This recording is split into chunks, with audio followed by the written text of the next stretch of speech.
Pada 23 Januari 1947, lahir Megawati Soekarno Putri, putri dari Presiden pertama Republik Indonesia, Air Soekarno.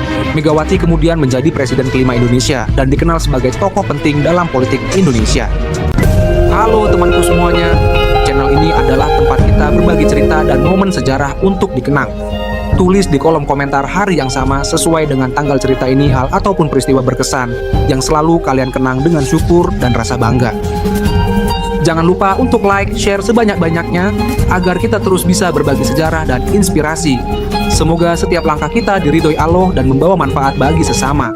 Lahirnya Megawati Soekarno Putri 1947. Pada 23 Januari 1947, lahir Megawati Soekarno Putri, putri pertama dari Presiden pertama Republik Indonesia Air Soekarno dan Ibu Fatmawati. Megawati kemudian menjadi salah satu tokoh politik terbesar dalam sejarah Indonesia yang kelak menjabat sebagai Presiden kelima Republik Indonesia pada periode 2001-2004. Megawati lahir di tengah keluarga yang sangat berpengaruh dalam sejarah Indonesia. Ayahnya, Soekarno, adalah proklamator kemerdekaan Indonesia dan presiden pertama yang memimpin negara selama lebih dari 20 tahun. Ibu Megawati, Fatmawati, adalah seorang tokoh nasional yang ikut berperan dalam perjuangan kemerdekaan Indonesia. Sebagai putri presiden, Megawati tumbuh dalam lingkungan yang syarat dengan politik dan perjuangan kemerdekaan. Sejak usia muda, Megawati terpapar dengan dunia politik.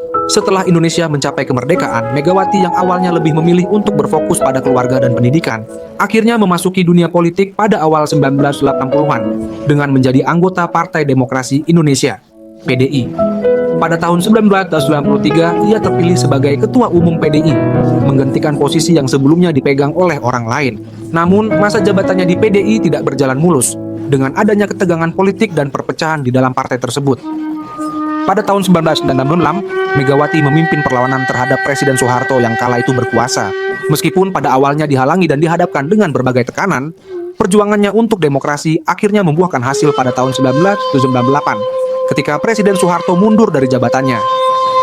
Pada 2001, setelah menjabat sebagai Wakil Presiden di bawah Presiden Abdurrahman Wahid, Megawati akhirnya menjadi Presiden Republik Indonesia yang kelima setelah pengunduran diri Gus Dur. Megawati menjadi perempuan pertama yang memegang jabatan tertinggi di Indonesia. Selama masa pemerintahannya, Megawati berfokus pada stabilitas politik dan ekonomi Indonesia pasca reformasi. Meskipun tidak terpilih kembali pada pemilihan presiden 2004, Megawati tetap menjadi figur politik penting di Indonesia, baik dalam Partai Demokrasi Indonesia, perjuangan PDIP, maupun dalam lanskap politik Indonesia secara keseluruhan. Ia dianggap sebagai pemimpin yang berperan penting dalam periode transisi Indonesia menuju demokrasi pasca reformasi. Sumber cerita: Wikipedia Megawati Soekarno Putri,